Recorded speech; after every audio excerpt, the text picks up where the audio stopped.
ಮೂಡ ಪ್ರಕರಣದಲ್ಲಿ ಸರ್ ಯಾಕೆ ನಿಮ್ಮನ್ನ ಎಲ್ಲರೂ ಕಪೋಲಕಲ್ಪಿತ ನಿಮ್ಮ ಮೇಲೆ ಆರೋಪ ಹೊರಿಸ್ತಿದ್ದಾರೆ ಸರ್? ಗೊತ್ತಿಲ್ಲ ಚಿದ್ದು, ನೀನೇ ಹೇಳಬೇಕು ನನಗೆ. ನೀವೆಲ್ಲ ಇಲ್ಲಿ ಇರೋರೆಲ್ಲ ಆಲ್ಮೋಸ್ಟ್ 99% ನನಗೆ ಗೊತ್ತಿರೋ ಅಂಥವ್ರು. ನನಗೆ ಅರ್ಥ ಆಗ್ತಾ ಇಲ್ಲ. ಮಾತಕ್ಕೆ ಮುಂಚೆ ಬೈತಿ ಸುರೇಶು, ನಗರಾಭಿವೃದ್ಧಿ ಏನು ನನಗೆ ಅರ್ಥ ಆಗ್ತಾ ಇಲ್ಲ. ಆದ್ದರಿಂದ ನಾನು ಮನವಿ ಮಾಡ್ಕೊತಾ ಇದ್ದೀನಿ, ದಯವಿಟ್ಟು ತಮಗೇನಾದರೂ ಮಾಹಿತಿ ಇದ್ದರೆ ನನ್ನೊಂದು ಕ್ಲಾರಿಫಿಕೇಷನ್ ಕೇಳಿ. ಅಲ್ಲ, ನಾನು ಕ್ಲಾರಿಫಿಕೇಷನ್ ಕೇಳಿ ಏನು ನಿಜ ಇದ್ದರೆ ಅದನ್ನು ಪ್ರಸಾರ ಮಾಡಿ.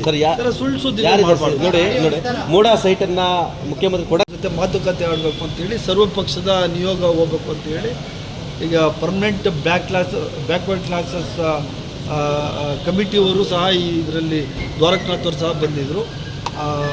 7ನೇ ತಾರೀಕು ಮಧ್ಯಾಹ್ನ 12 ಗಂಟೆಗೆ ಮಾನ್ಯ ಮುಖ್ಯಮಂತ್ರಿಗಳಾದ ಸಿದ್ದರಾಮಯ್ಯನವ್ರ ಹತ್ರ ನಾವೆಲ್ಲ ಹಿಂದುಳಿದ ವರ್ಗದ ಶಾಸಕರುಗಳು ಮತ್ತು ಮೇಲ್ಮನೆ ಕೆಳಮನೆ ಸದಸ್ಯರುಗಳು, ಯಾವುದು ಲೋಕಸಭಾ ಮತ್ತು ರಾಜ್ಯಸಭಾ, ಎಲ್ಲರೂ ನಾವು ಹೋಗಿ ಮುಖ್ಯಮಂತ್ರಿಗಳ ಹಿಂದುಳಿದ ವರ್ಗದವರಿಗೆ ಆಗಬೇಕಾದ ಅನುಕೂಲತೆಗಳ ಬಗ್ಗೆ ಮಾತಾಡ್ತೀವಿ. ಅದ್ರ ಬಗ್ಗೆ ಮೀಟಿಂಗ್ ಸರ್. ಇಲ್ಲಿ ಮೀಟ್ ಮಾಡೋದು ಏನು ಸರ್? ಈ ಹೋಟ್ಲಲ್ಲಿ ಮೀಟ್ ಮಾಡಿ ಹಿಂದುಳಿದ ವರ್ಗಗಳ ಬಗ್ಗೆ ಚಿಂತನೆ ಮಾಡೋಂಥದ್ದು ಹೋಟ್ಲಲ್ಲಿ ಏನು ಸರ್ ವಿಶೇಷ ಇತ್ತು? ಊಟ ಮಾಡಲ್ವ? ಹೌದಾ? ಏನು ನೀನು ಯಾವಾಗ ಊಟದ ಜೊತೆ ಅಲ್ಲ, ಯಾಕಂದರೆ ಹಿಂದುಳಿದ ವರ್ಗ ಹಿತಚಿಂತನೆಯನ್ನು ಹೋಟ್ಲಲ್ಲಿ ಮಾಡೋ ಅಷ್ಟು ದೊಡ್ಡ. ಈಗ ನನಗೆ ಒಂದಂತೂ ಅರ್ಥ ಆಗಿಲ್ಲ. ಹಂಗಾದ್ರೆ ಬರೀ ಮೇಲ್ವರ್ಗದವ್ರು ಮಾತ್ರ ಹೋಟ್ಲಿರೋದಾ? ಹಿಂದುಳಿದ ವರ್ಗದವ್ರು ಕಾರಲ್ಲಿ ಓಡಾಡ್ಬಿಟ್ರೆ, ಹಿಂದುಳಿದ ವರ್ಗದವ್ರು ಹೋಟ್ಲಿಗೆ ಹೋಗ್ಬಿಟ್ರೆ ಅದೇ ಅಪರಾಧ? ಬೇರೆ ವಿಚಾರ ಇದೆ ಅಂತ ಹೇಳ್ತಿದ್ದಾರೆ, ಅದಕ್ಕೆ ಹೇಳಿದ್ದು. ಬೇರೆ ವಿಚಾರ ಏನು? ಸಿದ್ದರಾಮಯ್ಯ ಬೆನ್ನಿ ನಿಲ್ಲಬೇಕು ಹಿಂದುಳಿದ ವರ್ಗ ನನಗೆ ಆಯಿತು ಸರ್, ನೀಟಾಗಿ ಹೇಳಿ ಸರ್. ಆಯಿತು, ನನಗೆ ಈವರೆಗೂ ಯಾವುದೇ ಇಡಿ ನೋಟಿಸ್ ಆಗಲಿ ಇನ್ನೊಂದು ಇಲಾಖೆ ಆಗಲಿ ನೋಟಿಸ್ ಬಂದಿಲ್ಲ.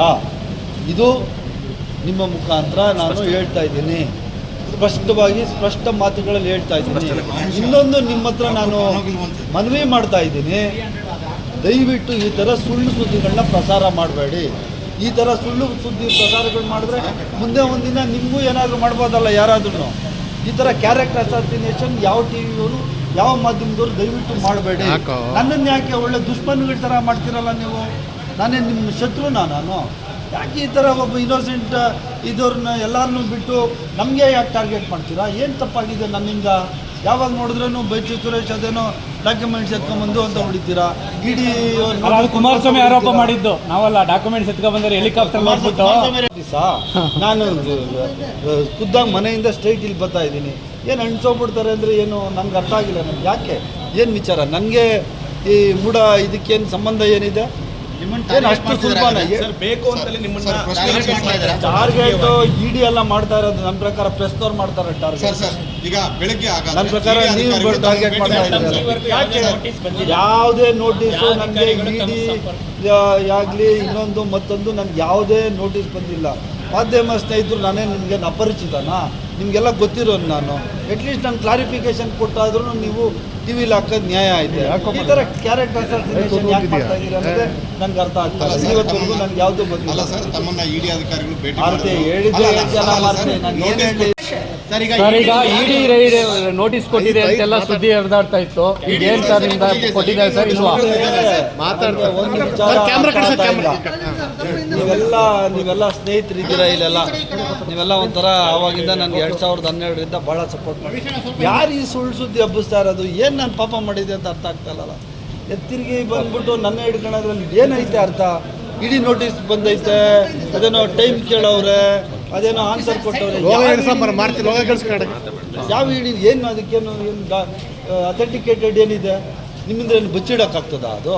ಈ ಥರ ಎಲ್ಲ ಸುಳ್ಳು ಸುದ್ದಿಗಳು ಮಾಡಬಾರ್ದು. ಈ ಥರ ಒಬ್ಬ ಮನುಷ್ಯನಿಗೆ ಒಬ್ಬ ತೇಜೋವಧೆ ಮಾಡೋದಿದೆಯಲ್ಲ, ಇದು ಮಹಾ ಅಪರಾಧ, ಪಾಪದ ಕೆಲಸ. ಇದು ನಾವೇನು ಮಾಡೋಕ್ಕಾಗಲ್ಲ ಬಿಡಿ. ಪ್ರೆಸ್ನವ್ರು ನೀವು ಮಾಡಿದ್ರೆ ನಾವೇನು ನಿಮ್ಮ ಬಗ್ಗೆ ಮಾತಾಡೋಂಗಿಲ್ಲ ವಾಪಸ್ಸು. ಆದರೆ ಮೇಲೆ ದೇವರು ಅನ್ನೋದು ಒಬ್ಬ ಇರ್ತಾರೆ, ನೋಡ್ಕೊತಾರೆ. ಈ ಥರ ಎಲ್ಲ ಕ್ಯಾರೆಕ್ಟರ್ ಅಸಾಸಿನೇಷನ್ ಮಾಡಬಾರ್ದು. ಮೊನ್ನೇದಾಗಿ ಈ ಮೂಡಾಗಿ ಸೇರಿದ ಸೈಟ್ಗಳು ಸಿದ್ದರಾಮಯ್ಯನವ್ರದ್ದಲ್ಲ. ಇದು ಸಿದ್ದರಾಮಯ್ಯನವರ ಪತ್ನಿ ಮೇಡಮ್ ಅವ್ರದ್ದು. ಪಾರ್ವತಿ ಮೇಡಮ್ ಯಾರ ಹತ್ರನೂ ಮಾತಾಡಲ್ಲ. ನಾವು ಹೇಳಿದರೆ ಅವ್ರಿಗೆ ಹೇಳ್ಬೇಕಾಯ್ತು, ಮುಖ್ಯಮಂತ್ರಿಗಳಿಗೆ ಹೇಳಿ ಏನು ಪ್ರಯೋಜನ?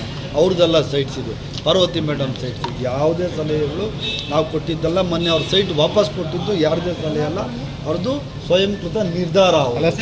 ಸ್ಟಾರ್ಟಿಂಗಲ್ಲಿ ಅವರು ಸಲಹೆ ಕೊಟ್ಟರು, ನಮ್ಮ ಹಿತೈಷಿಗಳು ಬಂಧುಗಳು ಸಲಹೆ ಕಾರಣಕ್ಕೋಸ್ಕರ ನಾನು ವಾಪಸ್ ಕೊಡಲಿಲ್ಲ. ಆದರೆ ಈಗ ಕೊಡಿ ಅಂತ ಹೇಳಿದ್ರು ಕೊಡ್ತಾ ಇದ್ದೀನಿ. ಸಲಹೆ ಕೊಟ್ಟಿರೋದು ಹಿತೈಷಿಗಳು ಬಂಧುಗಳು ಅಂತ ಹೇಳಿದ್ದಾರೆ. ಮೇಡಮ್ ರಿಲೇಟಿವ್ಸು ಯಾರಾದರೂ ಹೇಳಿರ್ಬೋದು. ರಾಜಕೀಯವಾಗಿ ನಾವು ಹೋರಾಟ ಮಾಡಬೇಕು ಅಂದರೆ ಕೊಡಬೇಡಿ, ನಮ್ಗೆ ಕೊಟ್ಟಿರೋ ನ್ಯಾಯಯುತವಾದ ಸೈಟ್ಗಳನ್ನ ಯಾಕೆ ಕೊಡ್ತೀರಾ ಅಂತ ಹೇಳಿರ್ಬೋದು. ಅದ್ರ ಪ್ರಕಾರ ಅವ್ರು ಇವಾಗ ನಿರ್ಧಾರ ತಗೊಂಡಿರ್ಬೋದು.